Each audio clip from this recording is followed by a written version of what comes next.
167 days in space, over 38 hours performing spacewalks, traveling more than 6 million miles, making hundreds of orbits about the Earth. But how did I get there? This is the making of an ordinary spaceman. I'm Clayton C. Anderson, and these are my stories. Listeners out there in the podcast world, today is a special day for me. Anytime I do a podcast episode, it's special. But today it's extra special because we have my Omaha bro with us today. And that's kind of what I use to talk to my brother, Kirby, my younger brother. This is key in today's discussion. He is my younger brother by about 18 months. And so as my younger brother and my Omaha bro, and part of our podcast, The Making of an Ordinary Spaceman, it's very important to me to have him on as one of our guests. So welcome, brother. It's great to have you here. Well, it's nice to be here. Nice to be anywhere. By the way, I'm the one that coined the Omaha bro. Oh, well. Remember. So there you go. He can trademark it later. Actually, no, that you're correct. You came up with Omaha bro. I was the Omaha Andersons. I would respond, I think, Omaha Andersons. Okay. Well, we need to trademark both of them. Yeah. And that'll get us about 50 cents over 20 years. So the way I want to start today, brother, is I want to welcome you, and I want to ask you to just tell us a little bit briefly about where you are, what you do for a living, your family content, a couple things like that. Okay, well, I've lived in Omaha for probably since 1983. How many years is that? Almost 40. Mm-hmm. Grew up in Ashland, of course, and currently, I've been employed at the Nebraska Medicine for the last couple of years. Was at UNMC for 25 years. Which is the University of Nebraska Medical Center. It's for those of you out there that don't know. Then we were transitioned over to Nebraska Medicine a couple year and a half ago. I work in the human genetics lab as a cytogenetic technologist. Yikes! We do. Yeesh. We do DNA studies and chromosome analysis, and try to help doctors figure out what kind of cancer a patient may have, or disorders that newborns might have that when they're born with issues. Try to help parents that are struggling with pregnancy figure out why they might be struggling with pregnancy. My main focus is the prenatal section, where we deal with parents that have lost multiple pregnancies and parents that may be at higher risk to lose pregnancies. So we do studies on amniotic fluid specimens so that they can guarantee, or at least find out if their baby's normal or not normal, genetically, chromosomally. So you're not out there convicting bad guys like they do on CSI and stuff like that. You're not looking at DNA from 40 years ago and convicting some cold case guy. No, but we work sort of with the people that do that. The genetic. I can't even think what their lab's called. But they were right downstairs from us, and we kind of worked with them on some stuff. But so I won't be seeing you on any TV shows in the near future. No. Well, I don't know. News stories. The news people do some stories once in a while that came through. They took video of me at my microscope once, just because they needed some stock footage of a person doing microscope B-roll analysis. is what we call it at NASA. Yeah. You're always good for some B-roll. Yeah. Well, and that was only because I was there late. I was the only one left. They had recorded somebody earlier, but that video didn't work, so they needed more video, and I was still there. So, and he's married to a beautiful bride, Gina, and they have 3 beautiful daughters. Yeah, we've been together for 39 years. Well, it'll be 39 years next March, and we've been married it'll be 33 years next March. Awesome. Yeah. Awesome. Yeah, 3 daughters. Taylor, Jordan, and Sydney, and That's their numerical order too. Taylor's oldest, Jordan and Sydney. Yeah, and we kind of decided on names, whether they're boys or girls, we're going to use the same names. So that's kind of what that genesis was. But well, I want to dial back the clock now. Oh, by the way, I know you're looking at this video and you're saying, man, you guys look alike. And yes, we do. And the older we get, the more alike we look. So back off. It's genetics. He just told you about that. So now I want to dial us back to when we were kids and we were growing up on Euclid Street, 1518 Euclid in Ashland, Nebraska. And as I recall, we used to fight a lot. And we used to fight a lot such that we would go to bed. We'd have to go to bed, and we'd go upstairs, but we'd be messing with each other, right? We'd get in the bed and we'd fight with each other, and then typically we'd be making noise, and then that's when we'd hear Dad say, "What's going on up there? Don't make me come up there." And then if it got worse, you'd hear what would we hear? 1 or 2 or 3 or 4 stomps on the stairs, right? Bump, bump, bump, bump, as if he was going to come up and get us. And then it would get quiet, and then we would wake up the next morning and the overhead light would still be on because, we never turned any lights off. What are your recollections of those wonderful times? I don't know if fight is the proper word. Once in a while, we'd end up in a fight because argue. Things would escalate a little bit. But we were typical brothers that were only a year or so apart, and shared a room and shared a bed for how many years? I mean, I don't know how old we were before we got our own twin beds, but we slept in a queen size bed side by side for a lot of years. Right. And we just normal rambunctious behavior, and a lot of times it would escalate because I was the one that got upset. Mm-hmm. And I still have a trigger temper sometimes. I mean, I like to break things sometimes. It does make me feel better. You just usually hear, does that make you feel better after you break something? It's like, well, yes, actually it did. But, we'd be messing with each other, and, a lot of times I would end up getting upset more than you, and you'd be laughing at me, and then that made him madder. Then I'd get more mad, and I was kind of that way with Lori too. Being the youngest, I could be a pain in the butt. Mm-hmm. I know I was, but I do remember that a lot of times. But I remember more that we were best friends, more than anything. Yep. And I did write down a couple things that. You weren't just my brother. You were my teacher, my coach, my biggest fan. For sure, I was your biggest fan. Yeah, my mentor, my inspiration a lot of times. But also growing up, it was a blessing and a curse. I wrote down that being your little brother, blessing for all those reasons I just said, but. You were a tough act to follow because, I was only 1 year behind you. Right. And, you did well in school. Everybody liked you. You were a good person, a good friend, outgoing, positive, and all those things. And, then I'd come along and I wasn't all those things. You're pretty close. I wasn't as outgoing. I'm pretty shy. I'm a lot more shy than you and Lori. And this kind of stuff makes me uncomfortable. You're doing great.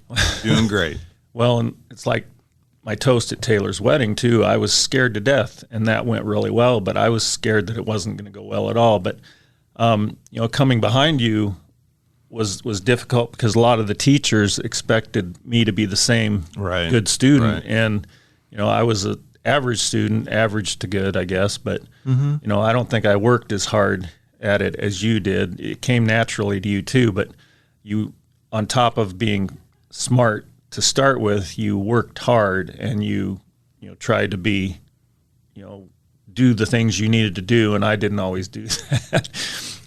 Well, I know I was influential as a brother because I convinced him to do with me. We were big Batman and Robin fans when we were little, right? And we had, at our house, we had a yellow towel and a blue towel. Well, if you remember back to the old Adam West and Burt Ward days, Robin wore the yellow towel, the yellow cape, and Batman had a blue cape. So I convinced my brother to don the yellow cape, and I donned the blue cape, and we climbed up on the top of our garage. You remember this? Mm-hmm. And we used to jump off the garage to the ground below and deal with the villains and the Joker and the Catwoman and all that stuff as we messed around and goofed off and were just being kids. So I did have a lot of control over him mentally like that. And the other story I remember is when, and you may not remember this, but we had one of us had gotten a toy tool set. Do you remember this? Mm-mm. And you remember the banister that went up the stairs? Yeah, and I think that was my toolkit. You had sawed. Yeah.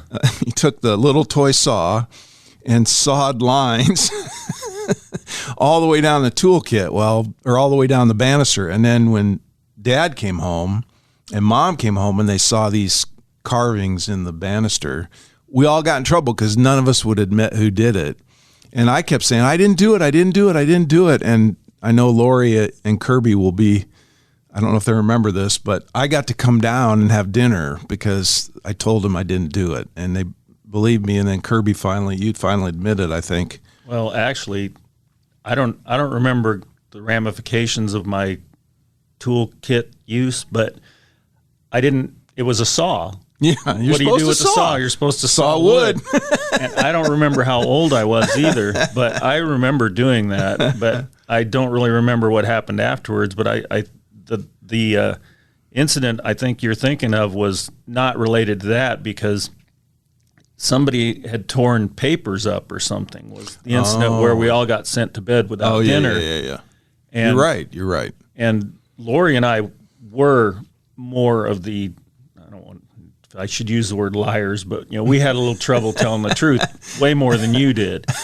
And we all went to bed without dinner, or maybe we didn't all go to bed without dinner, but I remember you got off because they believed you. Right. Right. And I whined about it, right? I was, I didn't do it. I probably, but you didn't do it. And I didn't do that either. I did saw the banister. And but you didn't like tear I said, up I don't remember what happened after that, but I didn't tear up the paper. And I did come downstairs and admit it because I was hungry and I wanted to eat. Yeah. But right after that, Lori heard that I was confessing to something I didn't do because she did it. She owned up to it at that point. But I thought that was not fair because I didn't do it, but I understood. You were taking one for the team. See, early in your life, you understood what it meant to take one for the team. Yeah. And I also think of as I was thinking of stories from our childhood when we went to Boy Scout camp. Mm-hmm. And we went to Camp Cedars. It's somewhere near Fremont, Nebraska. I wouldn't be able to find it today, but we had gone to camp, and our dad, Jack, was sometimes one of the chaperones. He was not typically there the entire week of camp, but he would show up. They'd kind of trade off. A dad would come for a couple of days, and then a new dad would roll in. And we were there for something, and one of the events or one of the activities we were going to do was we were going to hike somewhere. You remember this one? Oh, yeah. And we were going to hike, and we were going to hike and camp.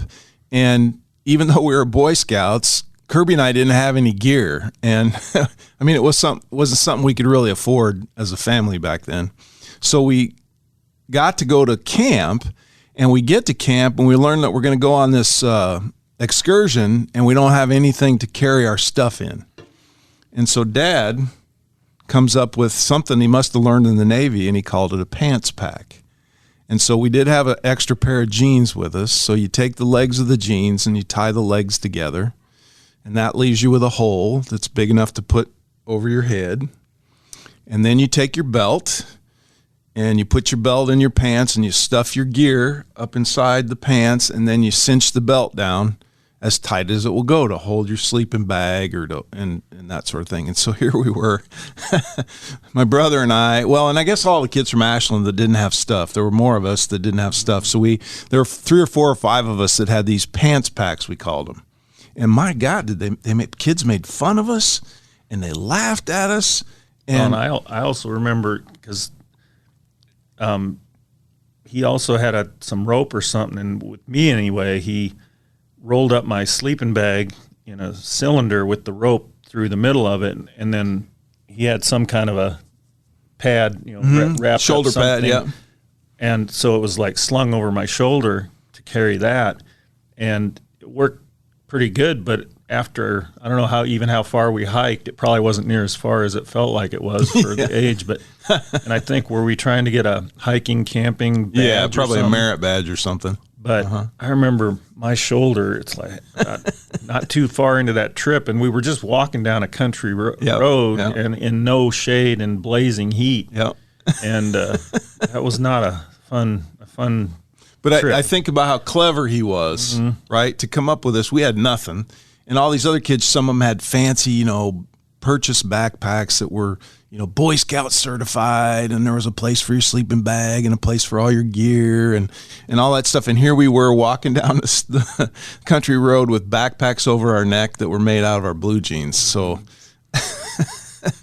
I don't know. I think that's a good story. So now that we're talking about Dad, let's jump ahead a little bit. And I want to talk about Mom and Dad together and apart in terms of how they parented us. And what I'm looking for is, in this podcast, The Making of an Ordinary Spaceman. How did I become an astronaut, right? Well, they were our parents, and you and Lori were big influences on the family, on me, on each of us, right? We interacted. So tell me about your thoughts about Dad and Mom's parenting style. And then even more specifically, once I left for college, Lori was already gone, and I had left for college. Now it's just you. And did their parenting style change at all? And if it did, how did it change? Well, Mom, of course, was more hands-on. She was more there because, she was, we spent more time with her, let's put it that way, because, she was trying to finish her schooling after Dad, had his first heart attack. So being the youngest, I spent a lot of time with Mom. I remember always going to the grocery store with her, and I'd go into, Bellevue every time she went in to see her mom, right, Grandma Ann. And I went with her almost every single time. So I spent a lot more time with Mom than Dad. And Mom, they were both tough. I mean, we knew the expectations they had. But we got away with a lot more with Mom, Yes, we did. Than we did with Dad. We knew Dad, the minute he got home, we better straighten up. And it was a typical household where, you wait till your father gets home, which, after I grew up and had my own kids, I used to hate that because I didn't think it was fair to the father to say, the minute you walk in the door, you have to punish your kids for something you didn't even know they did 2 seconds ago. And it kind of makes you the bad guy. But, we knew Dad had high expectations and what he expected of us, as they both did. But you didn't mess with Dad. Right. You didn't want to get Dad angry. Not that they, were abusive in any stretch of the word, but typical of that time, we'd get spanked, and I remember we get lined up on the couch, and we'd all get spanked. But that was the extent of it. I mean, I remember a specific instance of that where the three of us had been being huge pains in the butt to each other, to Mom and Dad, and you probably remember this too. It was the time.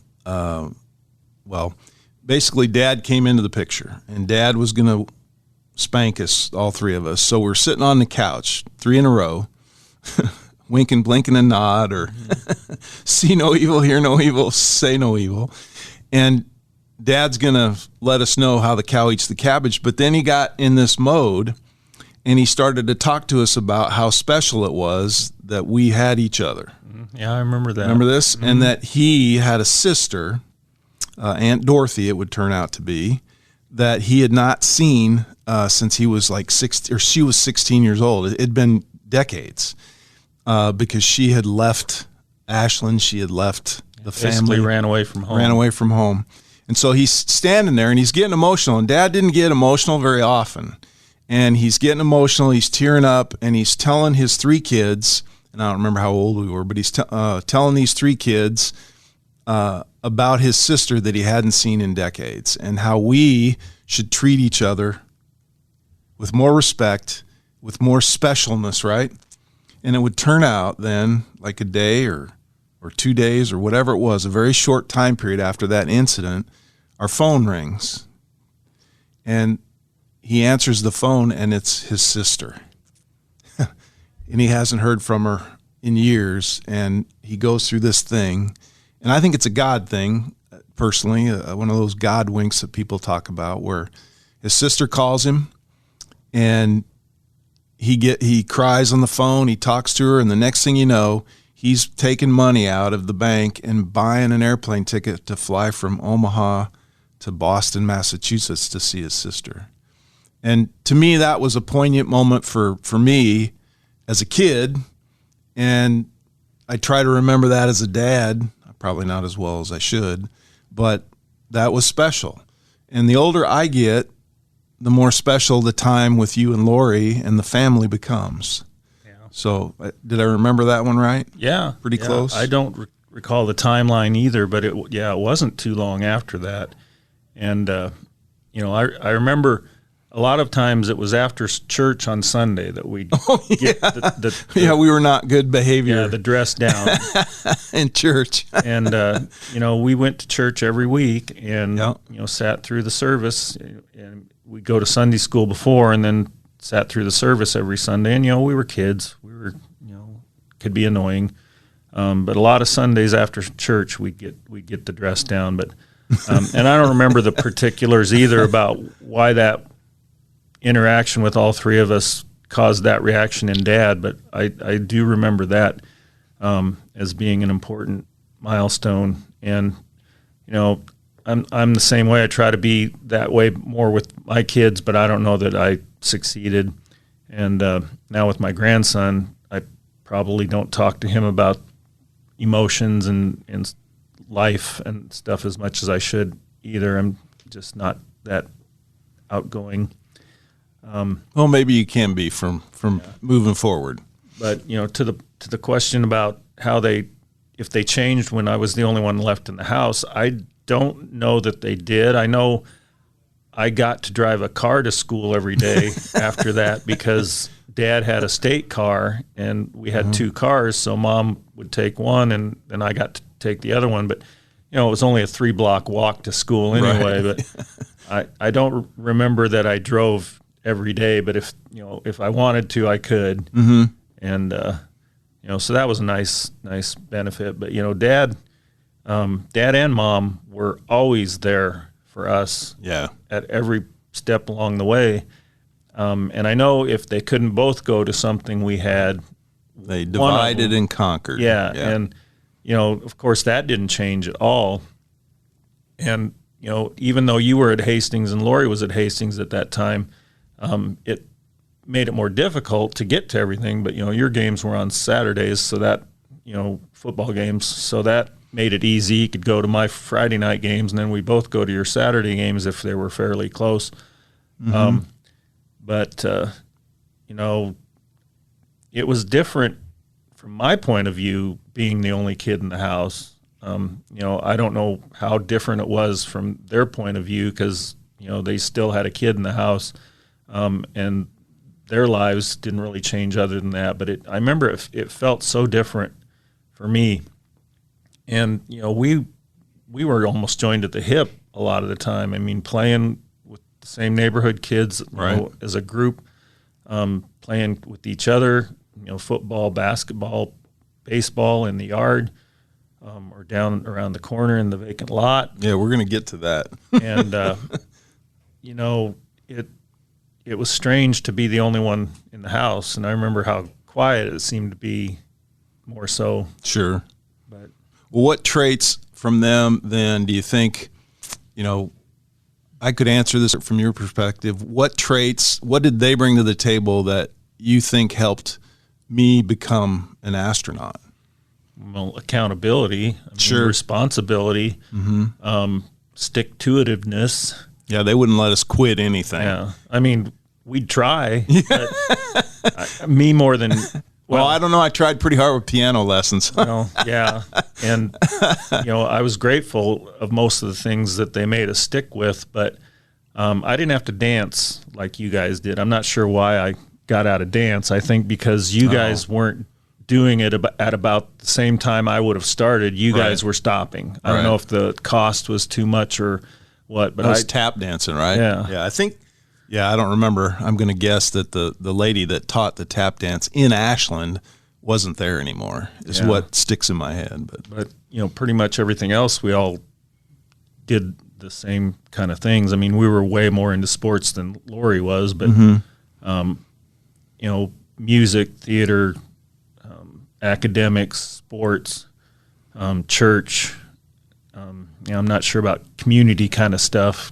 Dad was so active in the community, and so was Mom. Right. But Dad was up front and center on a community level in Ashland.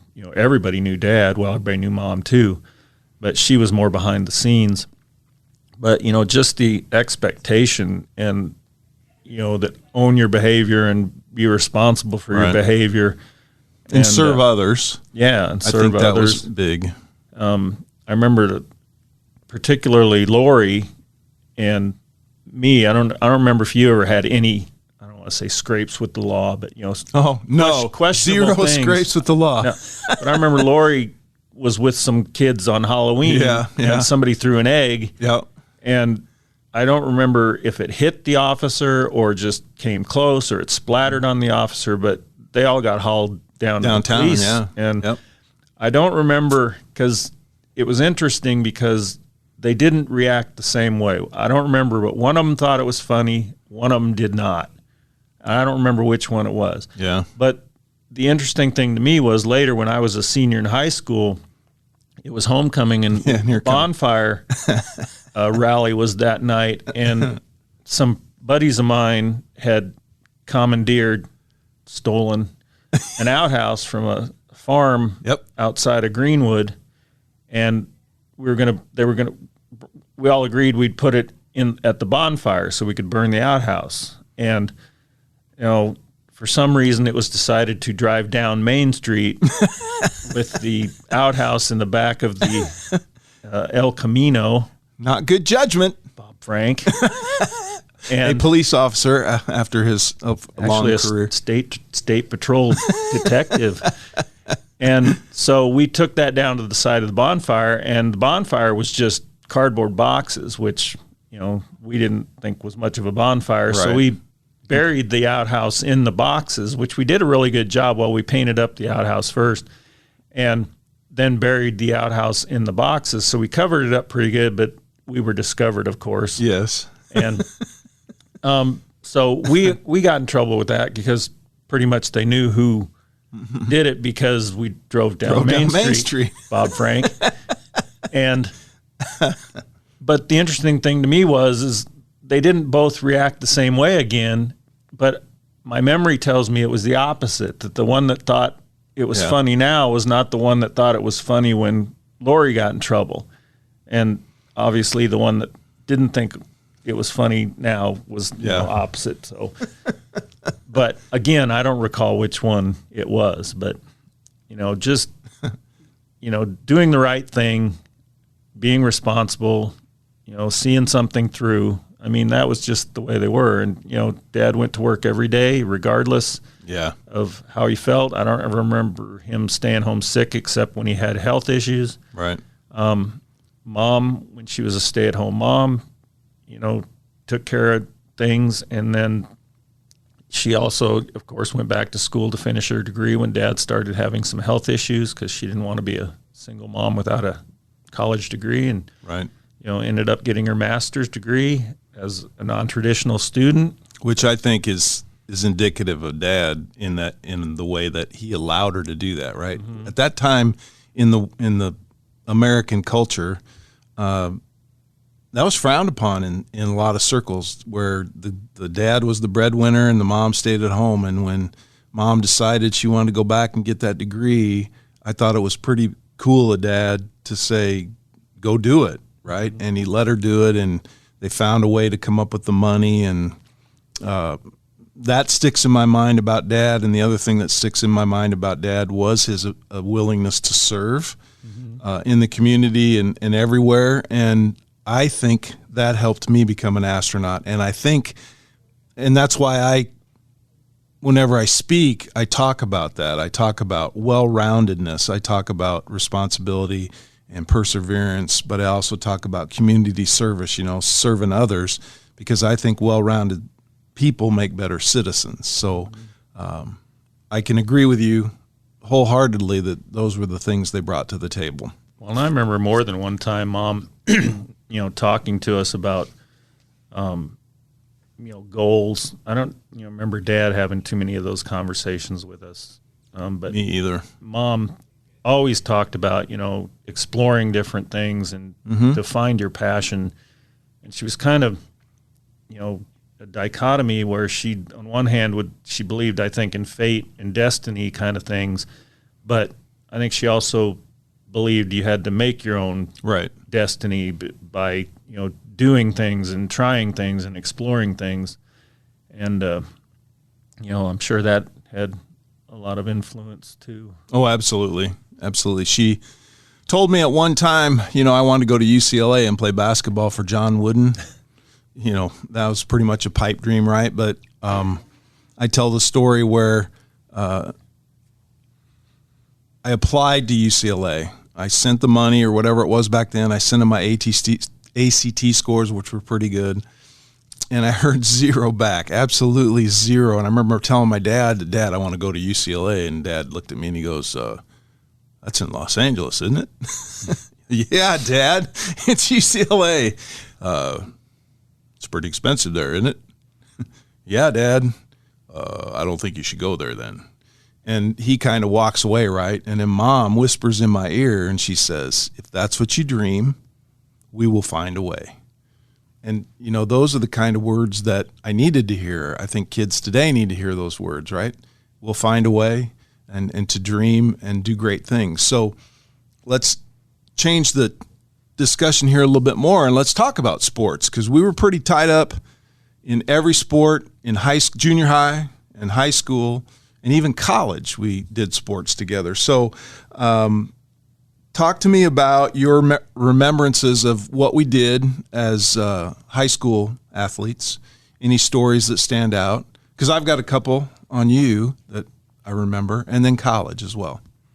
And also coaches, how the coaches influenced, and how they treated us and the kind of things that would happen in a typical practice or game or whatever. Well, and that's kind of a strange situation too, because, I mentioned earlier how you were a tough act to follow, and a lot of the teachers would assume that I would be the same kind of student that you were. But that didn't always carry over onto the sports side, because you were ahead of me, of course, 1 year, and you were great at everything. I mean, you played as a freshman on the football team. It's because we were pretty sucky then. Well, yeah, but still, that's pretty good accomplishment. You didn't play a lot, but you got to play. And, basketball, I think you were probably starter as a sophomore, weren't you? Sophomore, yeah. So, everybody knew you were good at sports and track the same way, and baseball. But when I came along, it's like nobody really thought I was a good athlete or as good an athlete. Actually, I think did. You were a better athlete. You did, and you helped me become better than I was. But, football, I didn't get to play much until I played all the time as a senior, but as a junior, that was our best year, and I still didn't get to play that much until the middle of the year. Somebody got hurt, and I finally got to play a little bit. And I remember beginning of the year, I had broken finger from baseball, and so doctor told me I shouldn't play with the broken finger because it might never heal right. But I never played much on the basketball team either, and circumstances were kind of against me too, because the year I would have got to play, I think you tore your I hurt knee. my knee playing football. So, and again, that was our best. Well, it wasn't the best basketball year. The year before, when Charlie Martai was a senior and Lonnie. They were really good. But, I got hurt that year too, so I didn't get to play much. But as a sophomore, I never got to play basketball at all. Even on the reserve team, I didn't get to play much.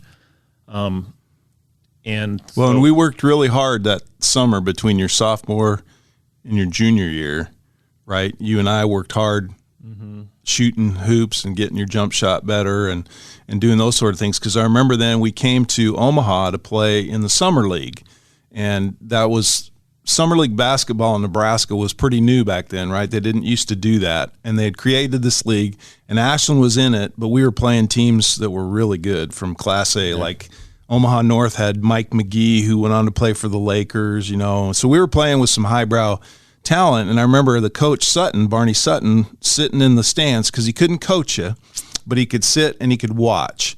And I remember one of the first times we played up there, and you were draining jump shots from all over the place in this game, and Barney was like freaking out because he didn't know, right? He's seeing you grow up right before his eyes, right? And of course, then unfortunately, you tore your knee in that football game, and we couldn't use you because back then, the way they dealt with a knee injury is so different. It took a long time, and today they try to get you back up and going pretty fast. So, but all water under the bridge in that. What lessons did you take away from athletics, both as my brother, as my teammate, and as yourself, your senior year, because you had a pretty good senior year, as I recall? Well, we weren't very good at football or basketball. Track I did pretty well in, but he could run like the wind. Yeah. That's from running from the cops when he took an outhouse down Main Street. If we'd have had a baseball team, though, I probably would have played baseball instead of track. But track was probably my best sport. But the same types of stuff. You don't quit on your team. Although, I remember my senior year, Dad pulled me aside after a game, and we were getting beat by 40. And he kind of said I was a little disappointed in you because I thought at the end you kind of quit. And he was right. Mm-hmm. I mean, like I said, we were getting beat by 35, 40 points, and, it just wasn't playing as hard as I could have been and should have been. And, but that kind of stuff, and that sticks with me to this day that, he was disappointed in my effort, and here I was a senior. I should have been, leading better than that. But I do remember another football game as a senior that we got beat pretty bad by Elkhorn, 36-0, and it was raining that game, and it was cold. It was just horrible. I remember getting tackled into a puddle on the sideline that was probably a foot deep. You probably could have drowned in this thing if you wouldn't have been able to get up, and it was just terrible. And after the game, some of our team was talking smack to the other team because we were going into the locker rooms that weren't too very far apart. And I thought, I started yelling at our team. I said, "What the heck do you guys have to talk smack about? They just kicked our butts 36-0. Right. So, shut the hell up." Mm-hmm. And I usually didn't, do that kind of stuff. I was more of a, try to lead by example kind of person. Which probably what upset me the most about Dad telling me he thought I quit in that game. But, just playing to the end, being responsible, being a good teammate, always showing up, working your best, working your hardest. But, like we talked about before, I probably got more coaching from you in every sport than I got from our actual coaches in a lot of cases, because a lot of our coaches didn't see any potential in me. And I never quite understood why. But I knew that if I worked with you and you got better, you were going to be a big part of the teams that we were going to be on together. It turned out that way in football for your junior year and my senior year. And it was going to turn out that way in basketball. I am certain of that. But unfortunately, the injury came up. And then track, we did track together. We didn't do any of the same events, but one of my favorite track memories with you is when we were in college. and I was a senior, and I wasn't very fast. My brother is very fast. He could run. And they had created a 400-meter relay team for Hastings College, and we went to the conference track meet. It was at the University of Nebraska on their beautiful track, and it was beautiful weather. And we had a football player named Bruce Meath, right? It was Bruce Meath, you, me, and Tony Oshner, right? And so here we are running the 400-meter relay. Was it Doug Meath? Bruce was the I thought Bruce was the faster one. No, he was the younger one. Okay. I'm pretty sure it was Bruce. But anyway, so we line up, and I'm the third leg of the relay. So it's Bruce Meath, and then Kirby is the second leg, and then he's going to hand it to his brother, me, and then I'm going to hand it to Tony Oshner, who was another football player from Hastings. So it's a great memory because it's the only time I ever won a gold medal in college track. I got medals, but I didn't ever win a gold one. And so when the gun goes off, and I'm watching from across the track, right, and Meath's doing pretty good, and he hands the baton to my brother, and my brother's zinging around his 110 meters or his 100 meters, and as I take off, right, I'm looking at the marks, and I'm taking off, and I'm sprinting as hard as I can go, and here comes the baton into my hand, and I hear my brother say, "Run like hell, Doane, drop their baton." And Doane was the team to beat, right? They were always the team to beat. Well, they dropped the baton. That meant they weren't eligible anymore, so I was hauling butt as fast as my body could take me, and I gave it to Oshner, and he zinged, and he was pretty fast, and we zinged around, and we won the 400-meter relay, and I got the only gold medal that I ever got in college, and I love that. I still hear the words from my brother. He's screaming in my ear. Well, I remember the coach, because relays are pretty transitory. I mean, different guys run from week to week, and I remember Coach talking to me, or me talking to the coach, and I said, Clay can do it. Clay's fast enough, and he's certainly going to be smart enough to handle the run up and the baton pass and all that stuff. And, so I was excited to, be proactive for you once. Sure. In my life, where you were always doing that for me. And I remember there was a meet not too long before that meet, because you got to run on that relay more than once. I don't even remember. I just remember that day, but at least twice, I think. Probably. And the first time you did it, you fell, or that was the 800-meter one. We ran the 800-meter relay. I don't remember where it was, but I was number 2 in the leg, and I ran the fastest split I've ever run in my life in a 200-meter. I was like 22 seconds or some crazy number.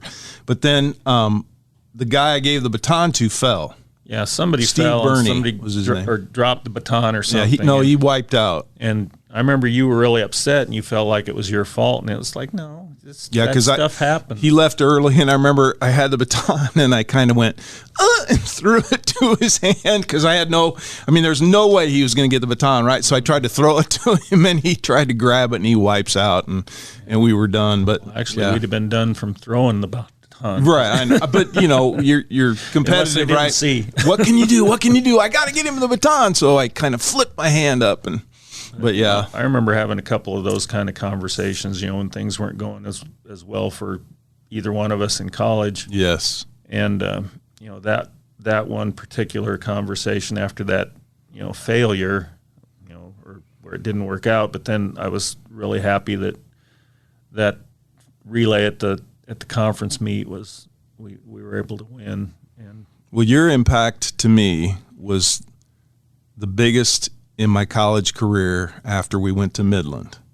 It was my senior year. I had a summer internship at Valmont Industries in Valley, Nebraska, and a bunch of the people I worked with lived in Fremont, which was where Midland College at the time, it's now Midland University. They lived there, right? And Hastings was going to play a game at Midland my senior year. And so as we talked during my summertime there, we're going to come to the game. We're all going to come to the game. We get a big crowd. And son of a gun, we pull up to the stadium, and we walk in to warm up, and there are banners around the stadium with my name on it, right? You remember that? Valmontonians for Clay and stuff like that. And I'm thinking, wow, they did. They came. They brought numbers. They brought banners. And we played Midland that day, and Hastings played probably one of the best games they've ever played, and we beat them like 54-7 17 or some craziness, and I got 0 plays on the field. I didn't even get, usually they'd come up and say, Clay, get ready. I didn't even get a Clay, get ready, right? And I stood there the whole game, but my brother was having a great day. And that's what I was very excited, and it mattered not to me at that moment because my brother was having success, and that was so cool. Well, we get after the game, and we're on the bus, and I remember sitting on the bus, and Coach Moppin was standing in the doorway of the bus on the step, and my dad came up. And my dad never got involved with coaches. And he came up to Moppin, and Moppin looked at him like, who the hell are you? And he says, I'm Jack Anderson. Clay and Kirby are my sons. And on a day when you kick the crap out of the other team and my son, a graduating senior, doesn't even get on the field, I find that to be, horrible, or whatever he said. And Moppin looked at him, well, we just play who we can. We decide who needs to play, and typical coach speak, right? And Dad looked at him and just walked away. And I was crushed. I was sitting in my seat. I was crying. All these people had come out. They'd put these banners out. And we go back to Hastings, and I make it through that day. It was a Saturday. And the next day we had practice in the Kiewit gym. And the weather was cold or whatever it was, but we were in the gym, and we were just running sprints. And I went up to you, and I said, I'm quitting. And you remember what you said back? Mm-hmm. We're Andersons. We don't quit. We're Andersons. We don't quit. That's right. And see, that's back to earlier. We try, but then somebody always steps up and won't let us. And won't let us, yep. And I didn't quit. I stayed with it. I don't even remember if I played anymore that year or whatever it was, but I didn't quit. And I told this story at I gave the commencement address at Hastings shortly after I became an astronaut, or after I flew in space. I don't remember what it was. But I went to Hastings and gave the commencement address, and I told this story, and I cried on the podium because it was so emotional for me to remember this story and how my brother stood up for me. So jump forward now. The last thing I want to talk to you about is the space flight. And I want you to think about, Mom had cancer, right? We were dealing with all that, or you guys were dealing with it way more than I was. But tell everybody about your thoughts and your feelings about watching your brother go launch into space. Well, and the first thing, Mom was getting treatment for cancer, and it was going well, but they weren't real high on her flying and going to Florida to see the launch, and she kind of had to meet some standards with her treatment, with her results and her health and stuff before they'd allow her to go. So do what she needed to do to be able to go, and she did. Of course, she did. Yeah, I don't think wild horses could have kept her from going. But so she was able to come down, and one of the things I remember is how scared I was, because I knew what could go wrong, what could happen. It wasn't. I mean, it was quite a long time after Challenger, but still, that's in the back of your mind. I guess I shouldn't say what was 10 years. Well, you had Challenger in '86 and Columbia in 2003. So yeah, it was a little over 20 years and 10, and not quite 10. But I knew what could go wrong, and the stakes were high, and so it was pretty scary. You were scared on one hand, excited on the other,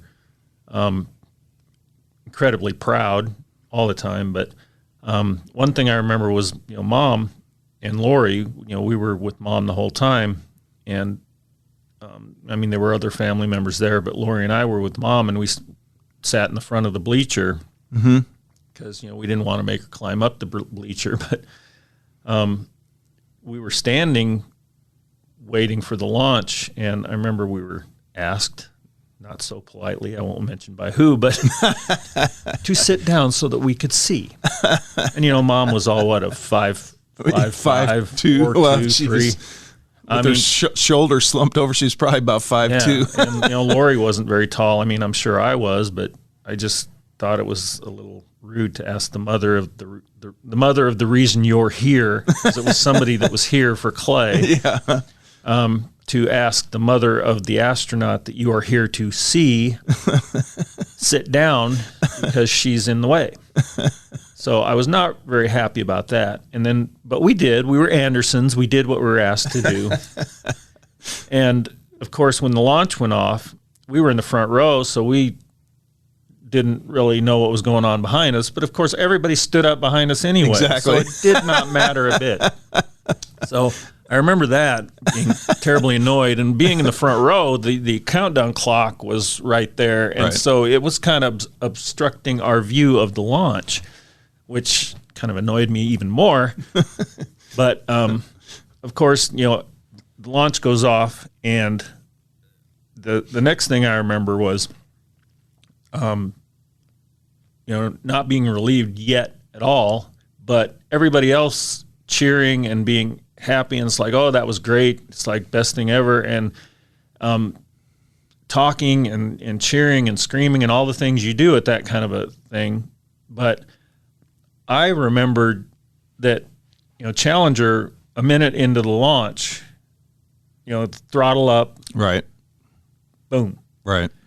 So I'm trying to hear, because there's audio of the conversation between the shuttle and the ground crew, and I'm trying to listen to what's going on and waiting to hear the throttle up command, because I knew that was a major point in the launch. Right.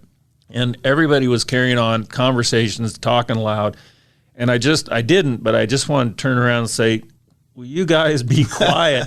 I need to This hear. is not over. We've got to get through at least the throttle up command. And, I never did hear them say the throttle up, but I knew about when it happened. Right.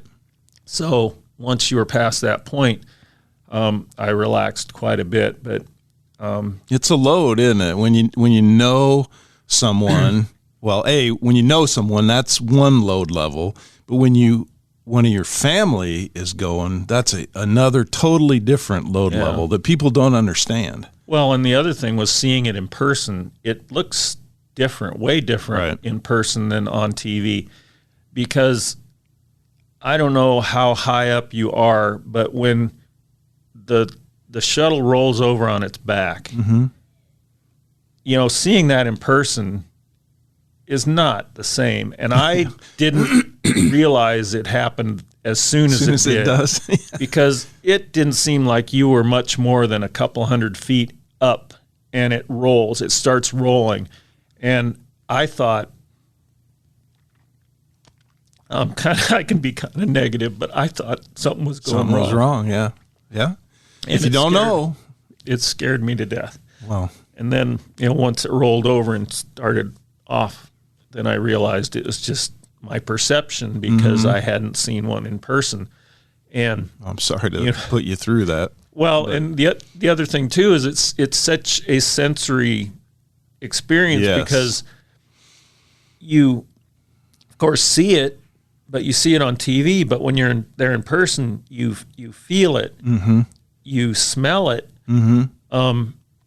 It's just, of course, the sound is incredible too, and it's a delayed response, because we were 3 miles away, so you see things way more than before you hear them, and then of course you smell them later when the wind blows the fumes over a little bit. But all those things, feeling the rocket was one of the most amazing things, because I always compared it like when you're watching a fireworks show and those big concussion bombs go up, and you see the light, then you hear the sound, and then sometimes you feel the pressure. The wave. Yep. Well, with the shuttle, it was like thousands of those. You just it was like, and that's kind of the sound it makes too. It's like a Harley Davidson, and it's just the strangest experience. But it's the coolest experience. Oh, yeah. When it's over, right? It's type 2 fun. It wasn't so fun when you're going through it, which is type 1 fun. But type 2 is when it was over. Hey, that was pretty fun. Well, and we had the best of both worlds, because then, even though I did not like getting up at like 2 a.m. for the second one, but I forget what time that launch was, but we had to get up in the middle of the night to get on the buses to be driven to the viewing area. But we got to see one in the daylight and then one at nighttime. And the cool thing about the second one was the International Space Station flew right over the launch site. I don't know how many minutes before the launch, but that was the timing of it, because that's why we were launching, or you were launching in the middle of the night or 5 a.m. or whatever it was. And I don't know that I knew that was going to happen. I think I did have the app on my phone, or maybe at the time I had emails that would said give it was you, coming. Timing of and sighting opportunities where you were. But they announced it before the launch too, that it was going to be coming over. And of course, when they knew exactly when it was coming over, and they told us exactly where to look, and it was so cool because it we're looking out at the launch tower straight in front of us, and the ISS comes, and it's a wide open area, and there's a few trees behind, but it comes straight over, almost straight up above us, and it's bright as a star. I mean, a bright star, and it literally goes right over the launch pad. And they're explaining what's going on, and then of course the shuttle takes off and angles basically like a car merging onto the interstate, right, to follow in step with the space Here we station. come. And it was so cool. I mean, that was an added bonus for the second one, and we wouldn't have been able to see that if it was in the daytime. So it was nice that it was pitch black and we got to see all that. But, and seeing a launch in the darkness is like a ball of fire. And, I remember another thing back to the first launch where Mom was there, that, she was emotional and tearing up. And the one thing she said right after that is, I can't believe that that's my baby up there in all that fire. I never heard that one. It's, fire is all you see after a certain point. It's just, and I thought that was pretty funny, but, she was probably feeling all the same emotions that I was. And, I don't know that she freaked out like I did when it rolled on its back, and I didn't think it was supposed to do that yet, but I don't know if she would have thought that. But we were all holding hands and holding on to each other and shaking a little bit. Well, I, as your brother, am honored that A, you guys were there, but B, that you were there to take care of Mom, right? Because when I got assigned, we knew she had lung cancer, and NASA wouldn't announce it. It wasn't on their template of schedule. And I remember asking Scott Kelly, who the commander of my STS-118 crew at the time, could he please see about getting a press release so that Mom could see that I was actually going to launch, so she would have a target, in time to make sure she was doing her chemotherapy and all the things she needed to do to keep her alive, such that she could witness this moment. So, and Scott was gracious. He did that. And I didn't even fly on his mission. I got moved up to fly earlier, but the fact that you and Lori and Mom were there, and Uncle Jim, I can never say thank you enough, because it was so important to me. And as we close here, I'd like to just give a quote. It's an unknown quote, but it means a lot to me, and it's simple. Because I have a brother, I will always have a friend. That's truer words were never spoken. I love you. I love you too. And Mom, when you were launching the first time, we weren't sure we should tell you that she had cancer. Right. Because we didn't know if it would affect the launch and how you would respond, and we didn't want you to be up in space for 5 months, not being able to do much.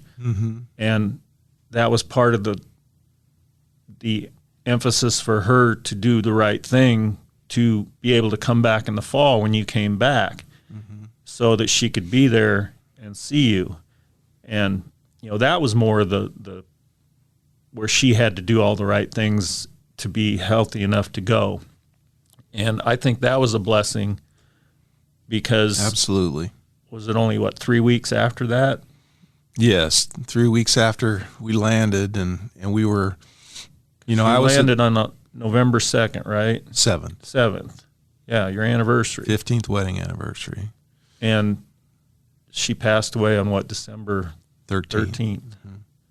So we, one of the other neat stories about all this with Mom was that when I landed after my 5-month mission, we were supposed to spend the day at Kennedy Space Center.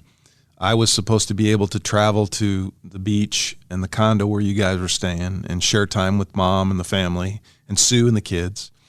And then we would go home to Houston. Well, turns out President George W. Bush, 43, was already in Texas in College Station doing some, fundraiser or something. And Air Force One was parked at Ellington Field, and George Bush said he wanted to greet the crew. And so all the schedules were moved up.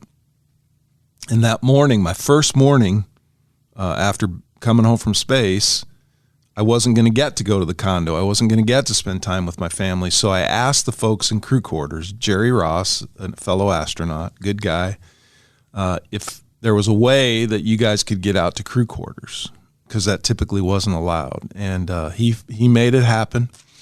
And we got to spend some time together. I got to touch Mom again for the first time in however long it had been.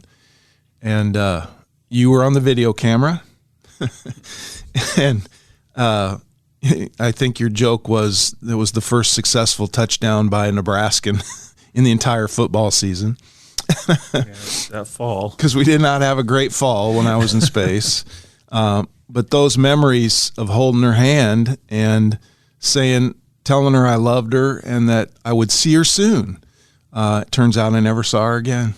Yeah. And again, the fact that you were there with Lori and Uncle Jim and Sue and my kids to be there and bring her there for me is hugely important to me. So, well, and I don't think any of us realized it would be so right. short a time after that she would pass away. But we knew how important that was for her to see you and for you to see her, and because I think I made the comment in your NET documentary about your path and career that you would have never forgiven yourself, I don't think, if you never got to see her again. So I was so grateful for that interaction for both of you. Mm-hmm. Not just Mom, but for you, because I didn't want you to carry that burden with you the rest of your life of not seeing her. Mm-hmm. And your trip to space being the reason you didn't get to see Mom for the last 6 months of her life. Yeah, that wouldn't have been good. Yeah, but so I was grateful. Thanks to God and the way life turns out, it was all good. So I'm proud of you, brother. I'm proud of you. And I love you. I love you too. Thanks for exposing yourself to all these great people listening to this podcast. My pleasure. Thank you. Please rate, review, follow, and subscribe, as it helps others find my podcast. Thank you for listening. And a special thank you to my dear friend Chip Davis of Mannheim Steamroller fame for the use of his talents and music.